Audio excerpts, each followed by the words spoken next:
మా నాన్న చూస్తాడా, మా అమ్మ చూస్తాను, అబ్బాయిలు అనుకోవచ్చు నా అమ్మాయితో మాట్లాడుతున్నాను, ప్రపంచం అంతా చూస్తాను. గుర్తుపెట్టుకోండి, ఎవరు చెప్పరు మీకు, కానీ పేరెంట్స్ బాధపడుతున్నట్టుగా అది మంచిది కాదు. సంస్కారంగా ఉండండి. ఎందుకు అది పిచ్చి పిచ్చి ఆలోచన, పిచ్చి పిచ్చి లక్షణాలు? చదువుకొస్తున్నారు, చదువుకోనుకోండి. ఫ్రెండ్షిప్ ఉండండి, అన్నా చెల్లెలా జీవిద్దాం, హాయిగా ప్రేమగా ఉండాలి. ఆ ప్రేమ ఎట్లుండాలంటే కుటుంబం నచ్చేటట్టుగా, సమాజం నచ్చేటట్టు ఉండాలి. అంతే తప్ప ప్రేమ అంటే పుట్టి సినిమాల గురించే డబ్బుల గురించి ఇస్తాను, వాటి గురించి ఆ వ్యామోహాలు పడిపోకండి. మనిషిలాగా జీవించాలి. అందుకే మీకు ఏం చెప్తున్నాను, అమ్మను బాధ పెడితే వాడు మనుషులు రాక్షసుడా, నాన్నని బాధ పెడితే వాడు మనుషులు రాక్షసుడా, స్నేహితుని బాధ పెడితే వాడు మనుషులు రాక్షసుడా, అమ్మాయిని బాధ పెడితే వాడు మనుషులు రాక్షసుడా. రాక్షసులాగా జీవించాలా లేకపోతే దేవతలాగా జీవించాలి? ఇప్పుడు తెలుసుకున్నాం కదా, ఇన్నటి వరకు తెలియకుండా వచ్చు, కానీ ఒక మంచి మనిషిలాగా జీవిస్తే విలువ పెరుగుతుంది. నువ్వు డాక్టర్ కావచ్చు, రేపు పొద్దున కలెక్టర్ కావచ్చు, కండక్టర్ కావచ్చు, ఇంజనీర్ కావచ్చు, ఇంకేదైనా పెద్ద ఎదవచ్చు. అరే ఆ అబ్బాయి లాగా నేను జీవించాలనుకోవాలి. ప్రతి చూస్తే అరే ఈ అమ్మాయి లాగా జీవించాలా, వాళ్ళ అమ్మకు ఎంత మంచి పేరు తెచ్చింది చూసావా అని చెప్పి అనుకోవాలి. అబ్బాయిని చూసి ఈ అబ్బాయి లాగా వాళ్ళ అమ్మ నాన్న అంత కష్టపడితే అబ్బాయి ఎంత బాగా చదువుతున్నాడు చూడు అని చెప్పి పేరు తెచ్చుకోవాలి.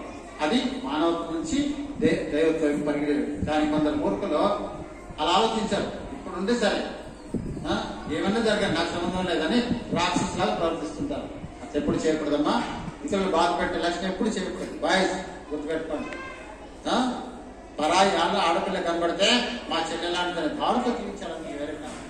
పెళ్లిడికి వచ్చాక మీరు పెద్ద ఎప్పుడు ఉద్యోగం వచ్చిన తర్వాత సెట్ అయిన తర్వాత అప్పుడు పెళ్లి గురించి ఆలోచిస్తారు. అంతవరకు అసలు ప్రతి ఒక్క చోట కూడా ఒక సౌభ్రాతృత్వం అంటారు.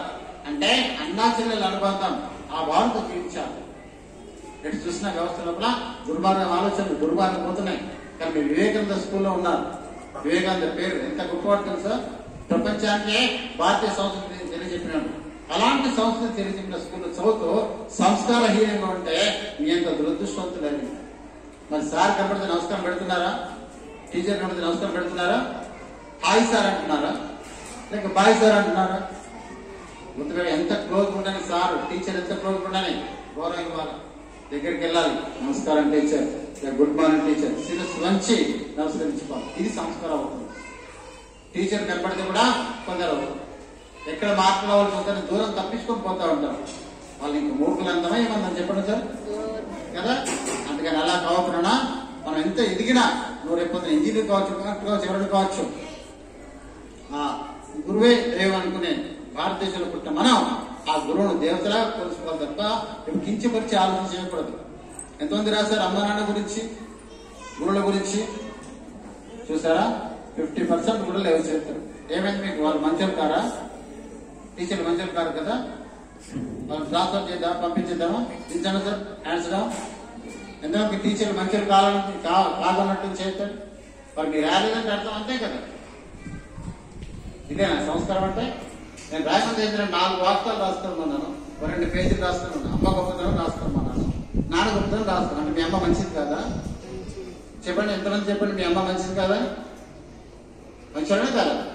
మరి అంత గొప్పగా మన జీవితాన్ని అర్పిస్తున్నారు వాళ్ళు, వాళ్ళ జీవితాన్ని మన కొరకు. మరి వాళ్ళ గురించి ఒక 2 పేజీలు రాయమంటే ఇంకా రాయలేదు. 4 రోజులు చెప్తున్నా చెప్పట్లేదు.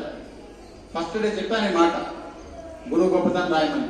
తెల్లారి చెప్పాను అమ్మ నాన్న గొప్పతనం రాయమని. ఇంకా బతుకు రాయలేదు. నేను విషయం రావు, చెప్పింది రాదు. చెప్పండి సార్. అంటే నేను నిర్లక్ష్యం కదా. అమ్మ అంటే నిర్లక్ష్యం, నానంటే అశ్రద్ధ, నిర్లక్ష్యం. నాన్న కట్టే చెప్తాడు, ఊరికే తింటా ఉంటాడు కదా నాన్న. అందుకే నాన్న మీద కోపం. అదేనా? మీకు తెలియదు నాన్న, కోపం ఉన్నట్టు ప్రదర్శిస్తారు, కానీ వాళ్ళ లోపల ఎంత ప్రేమ ఉంటుందంటే ఒక 10 నిమిషాలు మీరు రోజు వచ్చే కంటే 10 నిమిషాలు లేట్ పోతే ఎదురు చూస్తూ ఉంటారు. ఇంకా నా బిడ్డ రాలేదేంటి, మా అబ్బాయి రాలేదేంటి, ఎదురు చూస్తూ ఉంటారు. 1 గంట మీరు ఒకరోజు తినలేదనుకోండి, లేట్ వస్తే లేట్గా తింటే అరే మా బిడ్డకి పెట్టకుండా ఇక్కడ నేను తింటున్నా అనుకొని ఎక్కడ పోతే ఫోన్ చేసి తెలుసుకొని వచ్చిన తర్వాత మా కొడుకు వచ్చిన తర్వాత తింటే ఆగుతారు వాళ్ళు. 10 పదార్థాలు తీసుకొస్తే అమ్మాయి చేసి దాచిపెడితే దాచిపెట్టదా, ఆమె తినకుండా మీకు పెడుతుంది. వాళ్ళంతా చూసినా మీరు ఇచ్చే గౌరవం అదేనా? ఏం చెప్పండి. రాసుకొస్తారు, రాసుకున్నారు అందరూ రాసుకొస్తారు చేద్దాం. అన్ని బుక్స్ అని కూడా నాకు తెచ్చి ఇక్కడ పెట్టాలి. మీరే తెచ్చుకోండి, దగ్గర పెట్టుకోండి, నేను చూస్తాను అందరి కూడా. ఓకే, రేపు అమ్మ గొప్పతనము, నాన్న గొప్పతనము, గురువు గొప్పతనము, ముగ్గురు రాస్తున్నాను కంపల్సరీ. అందుకే పుట్టుకతో మనం అంతా దైవత్వమేనా? మనిషి ఆలోచన మారితే రాష్ట్రం మారిపోతున్నాడు. అందరూ మంచి వాళ్ళే కాదని కాదు, కానీ మనసులో ఉండే ఒక దుర్మార్గమైన ఆలోచనలు కొన్ని వస్తుంటాయి. అటువంటి తీసేయాలి. మనసు చేసే పని అది అర్థంగా.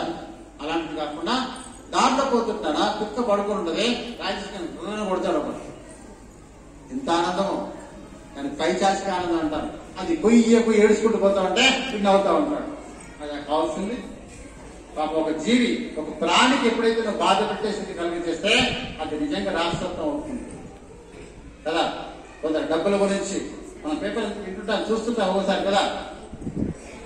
తండ్రిని చంపిన కొడుకు ఆస్తి గురించి, అన్నని చంపిన తమ్ముడు. ఇది నాకు కావాల్సింది. పుట్టుకతో డబ్బు తీసుకొచ్చామా, పుట్టుక తీసుకొని పోతామా, లేదు కదా. కానీ ఉన్నంత కాలం ప్రేమతత్వం ఉండాలి. అన్న, అక్క, తమ్ముడు, నాన్న, బాబాయ్ అన్ని కూడా కలిసి ప్రేమకు జీవించాను కదా. ఉంటాయి కష్టాలు కాదు, అందరికి కష్టాలను ఎట్లా అధిగమించాలని ఆలోచన చేసుకోవాలి. అంతేకాని కష్టం ఉంది కదా అని రాష్ట్రంలాగా ప్రవర్తిస్తే అది మంచిది కాదు. అందుకే చెప్పాను కదా, ఈర్ష్య, ద్వేషం, అసూయ, కపటం, కుళ్ళు, కుతంత్రం ఇవన్నీ కూడా తీసేస్తేనే నువ్వు లీడర్, లేకుంటే ఫాలోవర్. మరి లీడర్ ఉందా, ఫాలోవర్ ఉందా? ఇప్పుడు తెలుసా, పుట్టుకతో మనం అందరం దైవత్వమే మనలో ఉన్నది. కానీ రాను తర్వాత రాష్ట్రంలో మారిపోతున్నాం. ఒకసారి పుట్టినప్పుడు తొట్టెలు వేస్తారు కదా 21 రోజులు, తెలుసా ఎంతమంది అటెండ్ అయ్యారు? ఫంక్షన్ కు అటెండ్ అయినప్పుడు పేరు పెట్టినప్పుడు విన్నారా? పేరు పెట్టినప్పుడు ఏ పేరు పెడతారు? ఫస్ట్ కదా. దేవుడిలాగా ఉన్న వ్యక్తి స్వార్థమనే ఆలోచనతో రాష్ట్రాలుగా మారిపోతుంది. అది వదిలేద్దామా? ఇప్పుడు తెలుసుకున్నాం కదా, దేవతలాగా జీవితం అందరం కూడా. దేవతలాగంటే ఏదో బంగారు బట్టలు కట్టుకొని, పట్టు వస్త్రాలు కట్టుకొని, ఇలా పెట్టుకొని బంగారు పుష్పాలు వేసుకోవడం కాదు కదా. నాకి బాధ్యత అని తీర్చాడు, వేరే కాదు. అదన్నా మీ క్లాస్ లో పేపర్ పడిపోయింది, ఎవరో చిన్న పిల్లడు వేసేసాడు, అది తీయాలా చేయకూడదా? ఆయన వచ్చి తీసిదా అంటే అట్లా పెడతారా? లేదు కదా. నా బాధ్యత అనుకోలేదు, కరెక్ట్. అట్లే ఈ బుక్స్ సరిగా పెట్టుకోవాల్సిన బాధ్యత ఎవరిది? నాది. ఎందుకు ఆ బుక్స్ ఎవరివి? క్లాస్ రూమ్ సరిగా పెట్టుకుని బాధ్యత ఎవరిది? ఇందాక చూస్తున్నాను, సార్ విజిలేసి పిలిచి అందరిని కూర్చి పెడుతుంటే ఎరుకుందా లేకనే ఉంటున్నారు. అట్లా చేయడం మంచిదా కాదు కదా. నా క్లాస్ నా బాధ్యత. నిన్నే చెప్పారు సార్, ఇంటర్వ్యూలు అయిపోగానే అందరు వచ్చి కూర్చోని చెప్పారు. అంత చెప్పినా కానీ మళ్ళీ సార్ మళ్ళీ పిలిపించే వరకు వస్తలేరు అందరు. అంటే ఇంకా మీ లోపల ఆ 3 బాగా పెరిగిపోయాయి. ఆ 3 ఏంటి చెప్పండి? మరి 3ని వదిలిపెడతారా అట్లా పెట్టుకుంటారా? వదిలిపెట్టండి, యాక్టివ్ ఉండండి. మీ అంత శక్తి ప్రపంచంలో ఎవరికి లేదు, అంత శక్తిని మీరు కాదు గమనించట్లే. మీరు దానికి టైం పాస్ వాడుతున్నారు తప్ప ఎనర్జీ వాడట్లేదు. కరెంట్ రానా, కరెంట్ ఎన్ని రకాలు వాడుకోవచ్చు. ఫ్యాన్ కు ఉపయోగించుకోవచ్చు కదా, లైట్ వేసుకోవచ్చు, ఇంట్లో వాషింగ్ మిషన్ కు వాడుకోవచ్చు, తర్వాత ఇంకా రకరకాల అన్నిటి వాడుకోవచ్చా లేదా.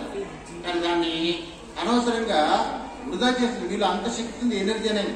ఆ ఎనర్జీని టైం పాస్ చేస్తున్నారు, మాటలతో ముచ్చట్లుగా టీవీ చూసి, లేదంటే సెల్ ఫోన్ చూస్తూ, యూట్యూబ్ అవన్నీ చూస్తూ టైం పాస్ చేస్తున్నారు తప్ప వేరే కాదు. మీ ఎనర్జీ చాలా ఉంది, దాన్ని బ్యాలెన్స్ చేసుకోండి. కాన్సన్ట్రేషన్ పెరుగుతుంది. చదువులో మంచి మార్కులు తెచ్చుకోండి. ఈ 10th వరకు మీరు చదివింది మీ జీవితాంతం పనికొస్తున్నాను. 10th క్లాస్ చేద్దాం సార్, మీ లైఫ్ మారాలంటే మీ చేతిలో ఉంది నాన్న. నిజంగా సార్, అమ్మా నాన్న పేదరికం నుంచి బయటపడాలంటే ఎవరి చేతిలో చెప్పండి? డైరెక్ట్ చదువు ఒకటే మార్గం, ఇంకా దాన్ని మించింది లేదు. కాబట్టి బాధ్యతగా చదవండి, ఒక లీడర్గా చదవండి. అమ్మ చెప్పాను మొన్ననే, అమ్మ పడ్డ కష్టం, నాన్న పడ్డ కష్టం గుర్తుకు రావాలి. అది గుర్తుకొస్తే నువ్వు అనవసరంగా టైం పాస్ చేయవు, చదువు మీద శ్రద్ధ పెడతావు.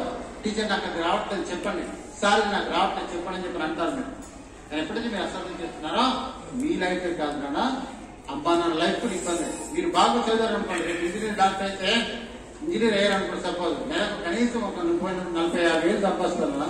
నాన్న సంవత్సరం సంపాదించినంత మీరు ఒక్క నెల సంపాదిస్తారు. మీకు ₹1,00,000 కూడా వస్తుంది, ₹1,00,000 వస్తుంది. ఆడపిల్లలు గుర్తుపెట్టుకోండి అమ్మా. అయ్యో మేము ఆడపిల్లలు కదా, మాకు ఇబ్బంది ఉంది అనే మాట కాదు. చదవకుంటే చాలనా జయించవచ్చు. మా ఫ్రెండ్కు మా క్లాస్మేట్ ఉన్నాడు, ఆర్డినెన్స్ ఫ్యాక్టరీలో జాబ్ చేస్తాడు. 3 అమ్మాయిలు, పెద్దమ్మాయిని బాగా చదివించాడు, 2 అమ్మాయిలు 3 అమ్మాయిలు చదివించాడు. పెద్దమ్మాయి బాగా చదివి ఇంజనీరింగ్ చేసింది. ఇంజనీరింగ్ కంప్లీట్ చేశాక ఫస్ట్ సాలరీ 60,000 సాలరీ తీసుకున్నాను. అలా తీసుకున్న తర్వాత నెల 2 నెలలు జరుగుతున్న కొత్త 2-3 నెలల కల్లా అవి సాలరీ ₹1,00,000 అయిపోయింది. 2వ అమ్మాయి ఇంజనీర్ అయిపోయింది, ఆమెకు 60,000 సాలరీతో స్టార్ట్ అయింది. 3వ అమ్మాయి కూడా ఇంజనీర్ అయిపోయింది, ఆమె కూడా. పెద్ద అమ్మాయి ఇప్పుడు అమెరికాకి వెళ్ళింది, 2వ అమ్మాయి అమెరికాకి వెళ్ళింది. చక్కగా డబ్బులు బాగా సంపాదించుకున్నారు, చక్కగా పెళ్లిళ్ళు చేశారు, చక్కగా వాళ్ళ నాన్న కూడా ఆదుకుంటున్నారు. రిటైర్ అయిపోయాడు. వాళ్ళ ముగ్గురు కూడా డబ్బులు నాన్నకు పంపిస్తున్నారు. చూసారా ఎందుకు మాట చెప్తున్నారంటే మేము ఆడపిల్లలు అత్తారింటికి వెళ్ళాలా, డబ్బులు ఇబ్బంది కట్నం అవి అంటే అనుకుంటారు కదా. అవి ఆలోచించద్దు. మీరు చేయవలసింది చదువు ఒకటే. అబ్బాయి కూడా అంటున్నాడు, నేను ఇందాక చెప్పాను కదా, నాన్న కష్టం తీరాలంటే మీరు బాగా చదవాలంటే, బాధ్యతగా చదవాలి. ఇప్పుడు బాధ్యతగా లేకుండా ఆలోచనలు ఏం చేస్తాను సార్, ఆటో నడిపే పరిస్థితి వస్తుంది.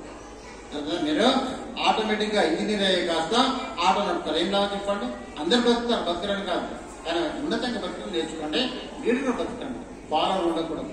ఓకే, చేయి చెప్పడం ముందుకు కళ్ళు మూసుకోండి, కళ్ళు మూసుకోండి. నేను ఈ రోజు నుండి ఈ క్షణం నుండి మానవత్వం నుండి దైవత్వం వైపు ఆలోచిస్తాను. ఎట్టి పరిస్థితిలో రాక్షసత్వం నాలోనికి రానియను. అమ్మా నాన్నలారా, గురువులారా, నేను ఒక లీడర్ గా జీవిస్తాను. ఫాలోవర్ పనులు చేయను. అమ్మా నాన్నలకు ప్రతిరోజు నా వంతుగా సహాయం చేస్తాను. నా జీవితాంతం వరకు మా అమ్మా నాన్నలకు మంచి పేరు తెస్తాను. చెడుగా ప్రవర్తించను. చెడు పేరు తీరని ఆత్మసాక్షిగా మాట తీసుకుంటున్నాను. బాగా చదివి ఉన్నతంగా ఎదుగుతానని ఆత్మసాక్షిగా నాకు నేనే మాట తీసుకుంటున్నాను. జై గురుదేవ్.